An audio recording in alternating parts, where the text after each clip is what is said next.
গত ২৭ মে জেলার ৫টি উপজেলায় বন্যা দেখা দেয়। বৃষ্টি ও উজানের ঢল অব্যাহত থাকায় ১০ উপজেলায় ছড়িয়ে পড়ে বন্যা। ফলে দুর্ভোগ কমছে না পানিবন্দী মানুষের। রাতে ৩টার সময় পানি বাড়ছে। পানি আমরা ঘর থেকে বেরিতে পারছি না ভাই। আমরা অন্য কাপড় চাপড় দিয়ে এসে আমরা রোডের মধ্যে এসে কাপড় পাল্টাইছি। মানুষের খাওয়া দাওয়া চলাফেরা, বিশেষ করে খাওয়ার পানি, বাসা থেকে বাইর হওয়া, ছোট বাচ্চাদেরকে স্কুলে নেওয়া আনা, এগুলো নিয়ে সবাই কষ্ট। কাউন্সিলর কোনো জনপ্রতিনিধি আইছে না, আমরা যাচ্ছি না। বন্যার পানি কোথাও বাড়ছে আবার কোথাও কমছে। বৃষ্টি ও পাহাড়ি ঢল অব্যাহত থাকায় এমনটি হচ্ছে বলে জানায় পানি উন্নয়ন বোর্ড। দেখা যাচ্ছে যে বৃষ্টিপাতের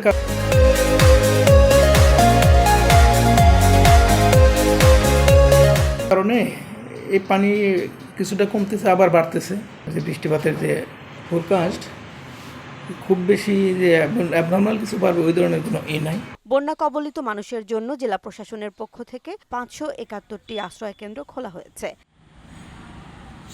জেসমিন আলম, মোহনা সংবাদ।